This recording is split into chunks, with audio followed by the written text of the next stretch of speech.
our NFC breakdown for the NFL playoffs, for who you want to have on your rosters in those best ball contests or in those set it and forget it style contests as well, like there will be over at the FFPC and their playoff contest. Shawn, the playoffs are underway starting this week. An exciting time of the season. 14 teams remain. Who will win the Vince Lombardi Trophy in 4 or so weeks' time or away from this? We're going to talk about which NFC teams today may do that. We will have our AFC preview as well. If you're drafting over at Underdog Fantasy or playing over at the FFPC, for example, lots of information coming up today as to which players you want to target to have on those submitted lineups. The FFPC's world-famous playoff challenge is back for its 24th season. 2 great contests, same awesome format. No draft, no salary, just choose 12 players and watch them ride through the playoffs. The one caveat is you can only have 1 player from each team. The $200 entry has a record prize of $500,000 to first this year, and the $35 contest has a $100,000 jackpot. Registration is open through Saturday, January 13th at 4:30 p.m. That is the kickoff of the wildcard games, but the pool is filling fast. Head on over to myffpc.com and join today. Set those lineups. You will not regret joining these contests. Fun every single season, Shawn. Playoffs are here. What are you thinking as we get ready to dive into the NFC, which I think is more set in stone, in my opinion, as to how it's going to advance? I always like to see how we maybe differ or disagree on our picks and our opinions as to what's going to happen. I think the NFC is much more kind of a closed book than the AFC, being a little bit more of a potential free-for-all as to who advances over there.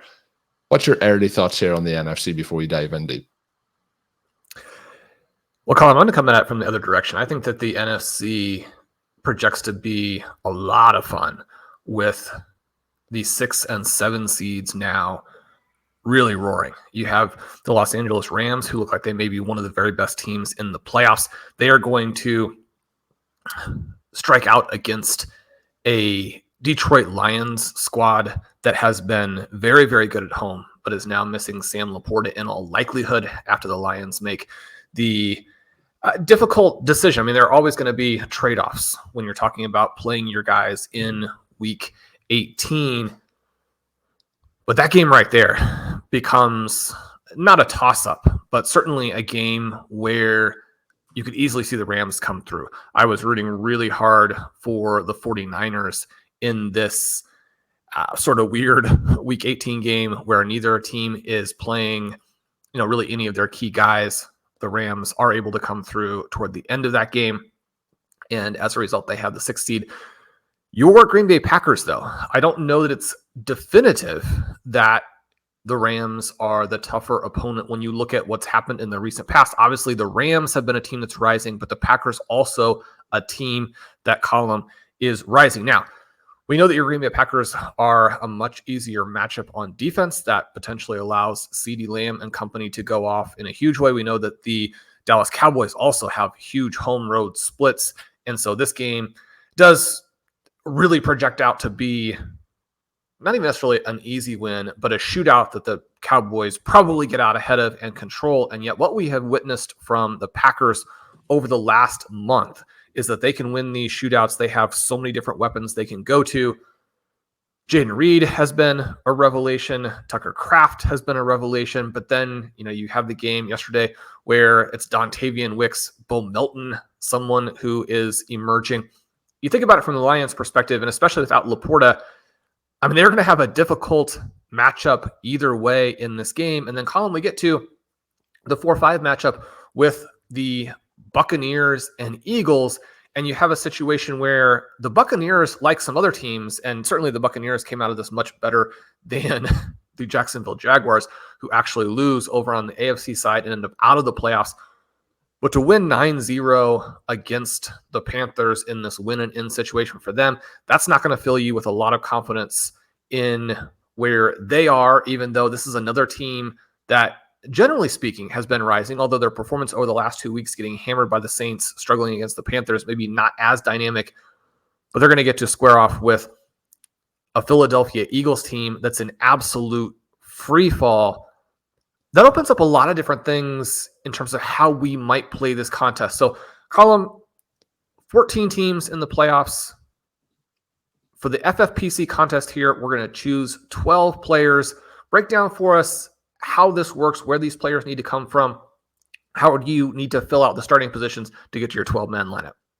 Yeah, so it's obviously tight end premium is one element to it, playing over at the FFPC, 4 points per pass and touchdown. But Shawn, we look through the actual position requirements, because a lot of the listeners will probably have played over at the FFPC in previous times. It's 1 quarterback, 2 running backs, 2 wide receivers, 1 tight end, 4 flexes, 1 kicker, and 1 defense. So the flex can be running back, wide receiver, or tight end as per normal. So basically, Shawn, it's the same, starting requirements up to the flex point as you would have in, let's say, the regular formats over at the FFPC. But then you add in the 4 flexes rather than the 2 flexes there. So lots of options. That gets you to the 12 players. And as I mentioned earlier, you can pick any 12 players. There's no draft for this. You set your lineup. You'll want to try and, if you go for the most popular player in every single team, that's going to lead to a situation where you're going to have a potentially duped lineup at the end of it. But when you're looking through the scenarios, because it isn't a case that you're going to be able to pair players with players, you can't have, CeeDee Lamb and Dak Prescott, for example, this year. It would have to be one or the other. So that opens up a wide variety of teams. When you spread that out to 12 players, there's a lot of different permutations, Shawn, as to how the final rosters will line up. So I'm always excited to break into it. And as we go through into later in the week, we might look potentially into ownership and things like that as to who will be most rostered. But I think we'll all have a pretty good idea as to how things shake out. The one thing I would say is when you're looking at some of this, when you're trying to think of the 11th and 12th player that you might have on the roster, you don't need to get extremely galaxy brain as to who those players are going to be. Once you go to the wide receiver 2 or the wide receiver 3 on a team, you become very differentiated from the rest of the team. So don't try and overthink it from that perspective. And then what you're trying to do is basically backfill it that, the kicker, you don't want the kicker and the defense in the Super Bowl in general. Now, this season with how the Cowboys defense has played, for example, in some games, that may be beneficial, but you're trying to work it out as to which players are going to drop off this weekend and the wild card, who's going to drop off the following weekend, and so on. But it's an accumulative total points. It isn't the case that, like at Underdog, that you have to advance this week to advance to the next week. It's the total points all the way through the Super Bowl. And then the final step is whoever makes it to the Super Bowl, those points count as double in your lineup. So if it was a tight end, for example, it would be 3 points per reception for them, and then adding up the other points. So double all points in that particular matchup. Shawn, anything I missed out there that we need to cover just in terms of the overall scoring that is different to regular FFPC lineups? I think that's a great breakdown. When we think about some very general guidelines, and Hassan Rahim has an article up on the site talking about some of the key decisions people will have to make as they work through setting their lineups for this contest. But the 2 teams that you leave off of your roster, obviously those will be that's teams another point, yeah, that you project to lose in the first round. Yep. The teams that you pick the kicker and defense from, those are going to be teams that you project to lose in the first round. And then when you also consider some of the maybe craziest picks that you make, if you do go out on a limb and pick a lower player in order to diversify your team or to differentiate your team from a lot of the other lineups, you would prefer that team to also go out, because it's going to be a lot easier for a player who has a lower overall projected total to hit and outscore the players on his team. So it's really a matter of outscoring your own teammates, because you can only have the individual player from that team. It's going to be easier to do that in 1 week than in 2, 3, etc. Now, there are going to be some exceptions to that. There are going to be some additional things that we look at, but those are some of the easiest guidelines to consider as you're starting to put this together. And Colm, what we get to very quickly is that we want to understand the various scenarios that could play out. We want to have at least a mild thesis for how each conference will work. So that's the idea of these breakdowns that we're going to do over the next couple of days, starting with the NFC. And Colm, the number 1 seed in the NFC has very good odds to make the Super Bowl, in part because obviously they have a bye, but also because they are the best team on the NFC side. In some ways, people might think that goes without saying, but there are instances where a team that hasn't been as powerful overall, maybe isn't winning by as large a margins or isn't winning against as strong a schedule, will win the number 1 seed and not be necessarily the best team. That would give you a little more incentive to pick some of the other players, especially as you're potentially going to get them in more games. So that's something to consider as we look at the 49ers. But Colm, are you confident in the 49ers being this heavy favorite? And then which players should we consider for the 49ers? One of the fun things about having this powerhouse of an NFC favorite is that obviously they do have a lot of fantasy options. Yeah, a huge amount of fantasy options for the 49ers, obviously. And when you look at it, again, as I mentioned, I wouldn't be diving too deep into it. Hopefully, Christian McCaffrey is back and as close to 100% as he can be after his most recent injury when it comes post-bye for them. But you have him, you have Brock Purdy, Brandon Ayuk, Deebo Samuel, and then you're having George Kittle. And that's probably, I'm probably not diving any deeper into the player pool than that. When I was saying about trying to differentiate, you can obviously do that if you want, but that will be my advice. But the part of it, Shawn, that you also mentioned is, do I feel like they should be the favorite? When I mentioned, the open and close book for the 49ers as we, move forward here, the book that I mentioned was closed is the 49ers side of it. So the NFC, I feel like it's going to be really tough for a team to go to San Francisco and eliminate the 49ers. So that includes, like, even if my Packers were to spring the upset this week, they would then go to face the 49ers, which is a really, really tough matchup. We've seen teams like Dallas have some struggles either on the road or outdoors or against teams of that quality. I think it's going to be hard for them to go there and beat them. And when we look through the entire side for the NFC, I just feel like they are the team out of both sides of both conferences that I am most confident if I had to say this is the team that is in the Super Bowl. I feel like the 49ers are built in such a way that they can win in a multitude of ways. It's very hard to completely game plan for every single scenario from them. And I think both offensively and defensively are very strong. And we're seeing teams throughout the division then that are having either upswings or downswings. Downswings being obviously the Philadelphia Eagles, for example. So I think it's going to be tough for a team to go in and upset them in there. So they are the team I think is advancing from the NFC through to the Super Bowl. So the players then that we mentioned, I think they're very clear cut as the reasons why you would want to have them in there. And when you're looking at a team that will have the divisional round, the championship round, the Super Bowl, you're getting 3 games of this particular player if they were to make it to the Super Bowl, and then you're getting double points in the Super Bowl. As popular as he is going to be, it's going to be very hard to differentiate a prime player who is going to get the work in every single game from Christian McCaffrey. I think the upside with him is just too high to pass up, and I think you can look to differentiate in other ways.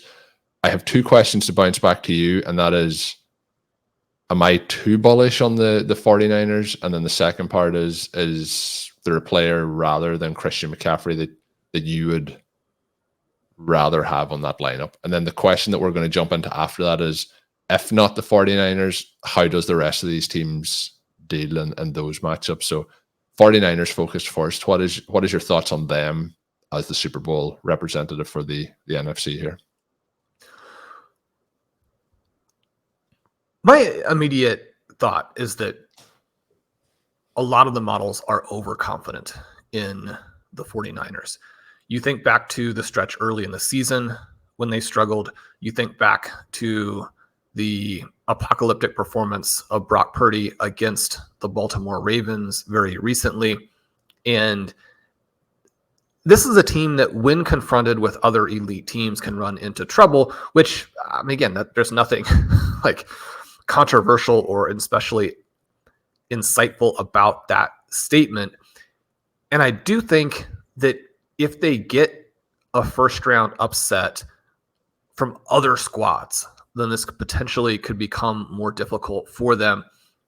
The path through the Eagles, or certainly the Buccaneers right now, doesn't look particularly tough in that first round game. So if you have a bye and then you have a second game that is almost a mini bye. Now, again, those games are losable. We saw all kinds of games this weekend that didn't really go how they were projected, right? There's going to be a lot of randomness in NFL games. The overconfidence that people were showing in Purdy a couple of weeks ago was wiped out by the game against the Ravens. The Buccaneers do have some strengths on defense that can give the 49ers some trouble.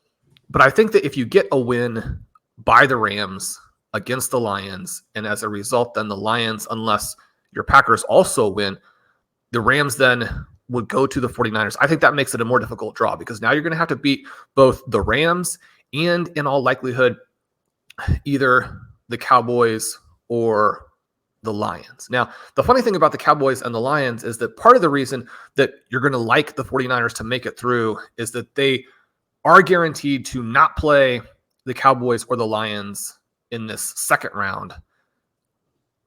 And then you get into the conference championship game, and the weaknesses that the Cowboys and the Lions have are most likely to manifest in a game at the 49ers to go to the Super Bowl, right? You have this Cowboys team, which you don't want to lean too heavily into the narratives, but certainly the way this season has developed, this has been a front-running team that hammers bad opponents, hammers teams at home, and really struggles with good opponents. So the idea that the 49ers will be heavy favorites at home against the Cowboys, I think that's fairly straightforward. You have the Lions, which I think are a better team overall than the Cowboys, and yet Jared Goff outdoors later in the season. Now, you might not have to worry about weather to quite the same extent in San Francisco as you might, in the Northeast, some of these other places. So much of the country is going to have weather this weekend. So that's something people want to keep in mind as they're looking at a variety of playoff formats for the wild card round. You wouldn't expect to get the same performance from Jared Goff in that environment as he's been able to give when Detroit plays at home. And I think that those are meaningful distinctions. Those are reasons why you would expect the 49ers to make it through. But this is not going to just be a procession, right? The 49ers are going to have to really go out there and play, especially if the draw falls in the most difficult path for them. So from that perspective, I think all of these guys are in play. Colm, George Kittle becomes interesting if you are a huge Rams fan and think that the Rams rising is similar to the Bills rising, say, on the AFC side. If you have the Rams and the 49ers relatively close, then simply the benefit of having a roster that is willing to take the underdog is going to be very beneficial to you in terms of creating some differences. Now, we would expect the Rams to have some popularity as a result of that, right? And yet, if you have the guts to say this Rams team is going to go back and do some of the things that previous Sean McVay teams have done in the playoffs, they're going to make the Super Bowl, maybe they're going to win the Super Bowl. If you're willing to go to a Matthew Stafford, then George Kittle off of that would be a very straightforward play because, again, in a situation where the 49ers immediately lose, the lesser player is the one that you are more interested in going for. And George Kittle, he could easily put up a 30-point game in tight end premium in a one-off type of situation. So those would be some of the dynamics I would be considering. I think that your general point on Christian McCaffrey is accurate. If that's the case, then, and we slide down to the Dallas Cowboys at the number 2 slot, and they're going to face off with your Packers in the first round. ESPN, for example, has this game as a 75-25 in their matchup predictor. Obviously, they're using their FPI metrics. Colm, how do you see this game developing? Do you like where the Packers are here? We mentioned how well they played on offense. Jordan Love goes from midseason being a potential like Will Levis, Sam Howell type of maybe he only gets this little stretch type of candidate to now looking like the next of this just crazy stretch of foundation quarterbacks for the Packers where, if he had played like that for the full season, we'd be talking MVP, right? He's playing that well right now. How do you like the chances of the Packers in this wildcard game? Yeah, I think obviously when we look back in hindsight, things can look different, but maybe at the time, Shawn, it felt like that. It kind of always felt like there was going to be quite a bit of a rope for Love with the Packers. But the one thing I will say, you mentioned MVP level, and let's not get ahead of ourselves. But since kind of mid-November, that is the level that he's playing at. And over the last kind of 5 or so games, he's just basically unflappable at this point in time. They obviously lost to the Buccaneers, which was a bad loss, but we talked after that about how, hysterically, normally we talk about hysterically bad the Packers defense wasn't that, but the Packers defense since that point has also improved. You mentioned CD Lamb, and I would expect Lamb to probably have a big day, but Jair Alexander, who was suspended recently by the team for 1 game, is back, and one-off. He's definitely paid like one-off, and he hasn't been one-off this season. He's had a lot of injuries over the last 2 seasons, but there is a chance that he will cover him for large portions of that game. I think the Packers could cause some issues here, and you mentioned kind of the kind of 25-75 split. I think that's fair. If this game's played 5 times, I think the Packers win 1, whereas I think there's 3 of those going the other way. That maths doesn't add up, Shawn, for the 5. I meant 4. But I think the Packers have a realistic chance here of getting the win. When we come to what the Packers are now versus what they were at mid-season, I think it's a very different side. They were 2-5 at one point this season.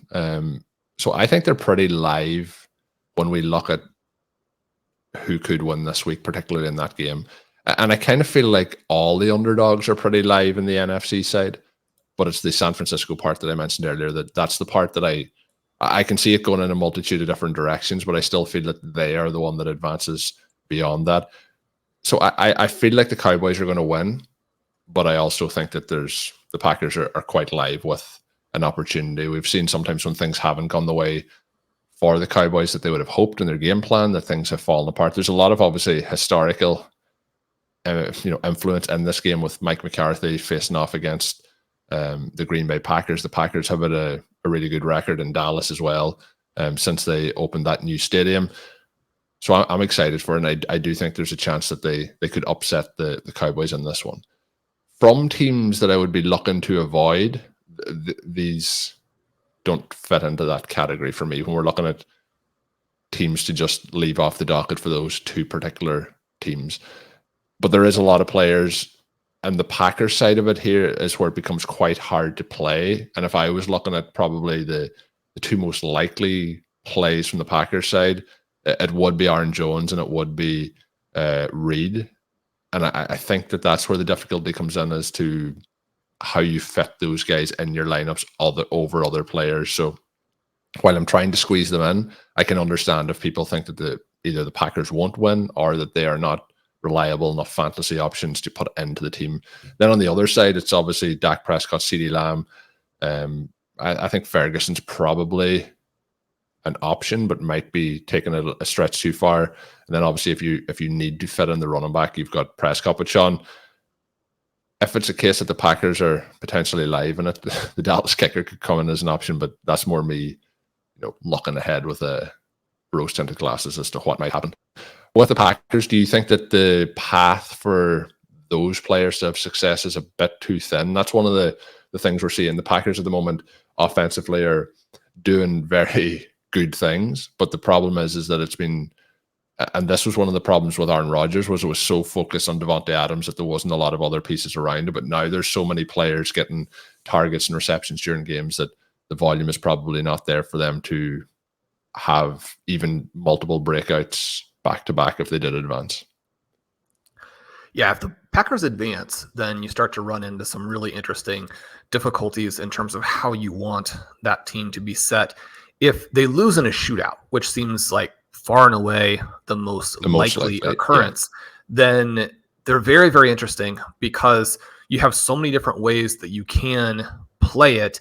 And if they lose in a shootout, then you're probably going to need to have, or there are a lot of scenarios, I should say. Well, you would need to have the Packers player who goes off. And you look at even just week 18, where Jaden Reed catches all 4 of his passes for 112 yards, has a 59-yard reception. You have Bo Melton looking good again. You have Dontavian Wicks catching 6 of his 7 and scoring 2 touchdowns. Obviously, that Dontavian Wicks game, if you play him in the contest and he does something like that, then he's got a strong likelihood of being part of the winning roster. You have both of their tight ends playing in week 18. You know that they're trying to get Christian Watson healthy and ready to be a part of it in the wild card round. And if that comes to fruition, then a defense trying to take away Reed, or Reed being limited by his injuries. You could easily have Christian Watson being the guy who has a 150-yard, 2-touchdown game. The Packers are so much fun to play because they do give you those options. If you're playing a lot of different teams, then mixing who you select from the Packers is going to be a very popular way to play that. Colm, as you mentioned, it does look like CeeDee Lamb is the way to play the Cowboys, unless you think that Dallas is going to win, and then you might go back to a Dak Prescott. You think about the different ways that he could end up with huge games. Incorporating Jake Ferguson, you get some of these deep ball scores to a Brandon Cooks, obviously Jalen Tolbert, Michael Gallup. Some additional players could draw a target, score a long touchdown. Teams are going to have a ton of incentive to take away CeeDee Lamb. That's easier said than done, but gambling off of that, again, is a way to differentiate a little bit there. I think that Lamb is kind of a fun one to go with and cover a lot of the different, high scoring options here. If they and have the other thing in with the championship game and he goes off as he's going, it makes more sense to get crazy in different spots. But if you like your Packers upset, then just like we said with George Kittle, I think this is a great place to play Ferguson. Ferguson having a 10-catch game for 100 yards and a couple of touchdowns, or even something that falls short of that, but is a big game in tight end premium, that's not hard to imagine at all. Yeah, and I really think your point there, if a team is going out to target the lesser rostered player, will give you, if Lamb only plays one game, well, he's going to be on all these rosters. The part that you'd be afraid of with Lamb is if they advance all the way to the Super Bowl, that you're missing out on all those points throughout the contest itself. I do feel if Dallas go on a run, if CeeDee Lamb's not involved, I don't think they're going on that run. I don't think Dak Prescott is, as good as we've seen Brandon Cooks be at times, and that we already mentioned Ferguson, Tony Pollard. I feel like it has to be on CeeDee Lamb's shoulders that they make that deep advance, if that's the case. So he is incredibly intriguing. You mentioned the Rams, Shawn. Kyron Williams has been phenomenal over the course of the season here for his drafters and season-long formats. But you have him, you have Puka, you've obviously Cooper Kupp, and then you have Matthew Stafford. Is there a particular direction that you're looking to follow that? And then obviously we think that Sam Laporta is going to miss some time. So he becomes pretty much, not viable in this particular contest. I would imagine you may think different, but then you're into the running backs, Goff and Amon-Ra St. Brown, and probably the running backs in St. Brown is the way to attack the Lions from that side of things. Yeah, I think in this game, you're going to be tempted to go with the running back off of the team that you expect to advance, because it's very easy for that squad to get 2, 3, even 4 touchdowns from the running back. Just a couple weeks ago, Kyron Williams gets in 3 times. We know that David Montgomery is going to get a lot of goal line touches. Jahmyr Gibbs has gotten more recently and can score from anywhere. And then you would complement that with a receiver trying to chase the opposite side. You can kind of strike back against some of the more sophisticated drafters if you do simply look at this as a potential close game and take the running backs off of both sides. That's going to be a little bit less popular and yet interesting with the way that these teams play. Even in, I think, especially in a shootout, you could see a lot of goal line touchdowns scored here. The Lions are fun because they have the 2 different running backs that you can play. Jahmyr Gibbs, obviously the trendy, exciting play. I think that if you take those goal line scores from David Montgomery, again, especially in a loss, if you want to take both running backs in a loss, and you're assuming that David Montgomery actually does take the scoring for Detroit. That's been one of the issues that we face throughout the season when we're playing these teams that are Sam Laporta, Amon-Ra St. Brown, and Goff, which was the main event that you and I had. When the running backs get involved and take the touchdowns, you lose that path for Goff to really blow up along with his guys. Now, with Laporta out, it's going to really force the targets to Amon-Ra. So if you have the Lions winning and you like their chances against Dallas in the divisional round, then Amon-Ra, just like he is in redraft, just like he is in Dynasty, becomes a very compelling player, and you can go in a different direction off some of the other guys. I do think it's viable to take the other route as well. And you look at Cooper Kupp, you look at Puka. both of those guys could have individual gigantic games. We're not just talking about good games, but a 150-yard game with a couple of scores, a lot of touches. Both guys can score touchdowns. Both guys can break long plays. One of the things about Puka is that he has been used underneath at times, and he's not an elite athlete, but all you have to do, again, is look back to week 17 where he has the breakout play. His ability to run after the catch physically, even though he doesn't have the long speed, has been something that has allowed him to do so much of what he's done this year. So the Rams especially are such an interesting team. The fact that there are multiple ways to play it is one of the reasons that this FFPC playoff contest is so fun. Yeah, and even just talking through there, and if you try and do we like to do these, Shawn, on Excel spreadsheets, old school style. Well, not old school, but there's different ways to do it currently. But when we start to move around, you can see how quickly changing one player in each team can really start to shift what the lineup looks like. And we haven't even talked about the AFC side yet. That's going to be on our next episode. But when we go through those 12 players, things change up very, very quickly. So picking the stars is often the right way to go, and then work through the differentiations then. So what I'm going to ask Shawn here as we get ready to finish up, we haven't really talked about the Eagles and the Buccaneers, I guess, either. But what I was going to do, and we can go into that conversation as well, is there any teams here for you on the NFC side that are completely off the board? We've had in the previous years where teams were clearly avoids for us and we were bypassing them pretty quick. Are those teams for you on the NFC? You mentioned that there's a lot of interesting teams that could shake things up. Does that mean that there's less likely to be clear avoids on this side of it to not add those players to your draft?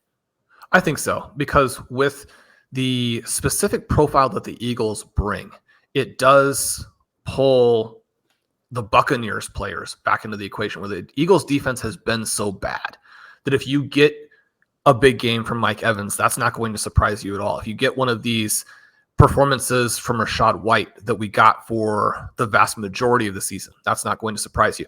If you have one of the more unique but one-off games from a Chris Godwin, that is also a possibility. And Godwin, when you're taking a player who is that caliber and is likely to be very low rostered, that could be the differentiation that you need, especially if you like this to be a shootout that the Eagles win. Godwin becomes pretty interesting there. The Eagles, before getting absolutely hammered by the Giants, I think would have been a very interesting full fade, because you would expect them to be trendy with the fun players that they have, even as they've struggled. Obviously, Jalen Hurts, a huge fantasy weapon. Then you have the different receivers. Right now, one of the things that managers will have to do is track the health of A.J. Brown and Devontae Smith this week. But now that the Eagles have another terrible loss onto their resume, and they have another game in which Jalen Hurts has looked completely and totally incapable of getting the ball to the receivers, I think that becomes enough more popular that maybe you look in the other direction and think, what if the Eagles are able to get a little healthier for this game? They get through the Buccaneers, they solve some of these problems. Through the first 11 games of the season, the Eagles still looked like the team that they were last year when they almost won the Super Bowl, if not a little better in some ways, if not the team that was likely to win the whole thing. And if we want to take a little bit of a contrarian viewpoint of that, especially when you have what you might consider an easy game. Now, it's still a playoff team. It's still a game that you're going to have to play well to win. But especially given the first round opponent, and then especially given the possibility that the Rams or Packers win, which would push the Eagles then to a non-49ers game in the second round, that part of it then would give them a little bit of a ramp to potentially get going again, right? A team as talented as the Eagles, you think to the Bills, and some of the problems that the Eagles and Bills have had at different times in the season are unique in that it's not just simply a matter of a very potent team going cold or having some bad luck. the problems are unique to the individual rosters, and there are reasons to believe that the Bills were going to bounce back in ways that maybe we don't have that same confidence in the Eagles. But you're talking about a roster that has done it before and has done it this season. That part, I think, becomes interesting. And the NFC side is just so fascinating because all of the teams, with the possible exception of the Buccaneers, are interesting for multiple rounds. And so that part of it, I like. I mean, even go back to the game yesterday, and if Baker Mayfield gets the ball out to Mike Evans a split second earlier on what could have been, more or less a 75-yard touchdown, then the Bucs feel like they're going into the playoffs with a little more momentum than they do with a 3 field goal win over the Panthers. So I love this side of it. There are so many different things you can do. Again, work through what your scenario is when you're building your roster. Make sure that the players that you have selected fit that scenario. But there are, again, so many cool things you can do on this side. The final thing, Shawn, let's pick an NFC winner. I mentioned it already. I don't think it's going to be a surprise. I think it's the 49ers. Who's going to the Super Bowl here from the NFC side to finish up? I'm going to go with the Los Angeles Rams. I would have gone with the Detroit Lions before the Laporta injury. That one's a real dagger for me. Yeah. Colm, he's one of our favorite players. But the good news is it does appear that he's avoided a serious injury. My understanding as we record on Monday morning is that there's not a lot of optimism that he will play against LA. Yeah, so there's the downside of the playoffs, but there's the upside that it may not be, into next season sort of injury, which was the initial fear. So, yeah, that one was a blow watching the games on Sunday afternoon, Shawn. Had to walk away for a while and decompress from that one. But, Shawn, I said that was the final question. Are you a bigger Matthew Stafford fan or an LA Rams fan? Is it Matthew Stafford or LA Rams? Who are you? Who's your true team here? You say you're a Chiefs supporter. I think it's Matthew Stafford. I do love Stafford. It was great to see him get the attention he deserved, the plaudits that he deserved when they win the Super Bowl. I love the gunslinger element that he brings, but I think he's also underrated in many of the other quarterback attributes. What the Rams have done this season, building around him, where you have Cooper Kupp, who has been injured, hasn't been the same dynamic force he obviously was a couple of years ago.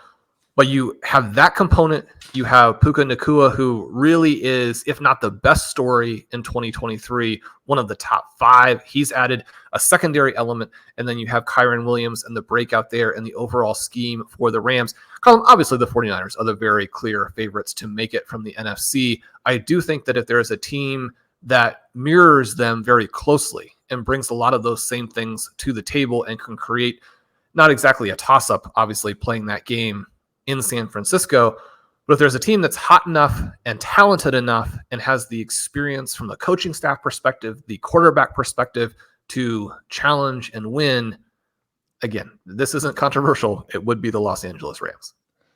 So that is going to do it for our NFC preview here. We will have more thoughts as the week goes on here on RotoViz Overtime. Make sure you are subscribed to the podcast feed to get those shows as once they are available. We had some more kind reviews left on different podcast apps over the last week. We appreciate each and every one of you who took time to do that. If you haven't done already, we would really appreciate if you could drop a written review. I did ask Shawn on the last show of last week for people who had topic ideas or even guests that they would like to see come on and talk to us about some of the pre-draft stuff or looking ahead to next season. So if you have any of those you want to share, send them my way at rotovizradio@gmail.com or on Twitter @OvertimeIreland.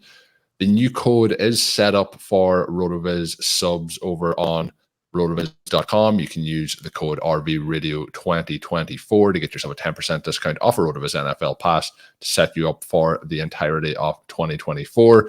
That is going to do it for this edition. We will be back with the AFC show. My name is Colm Kelly. You can follow me on Twitter @OvertimeIreland. My co-host is Shawn Siegele. Check out Shawn's work up on rotoviz.com.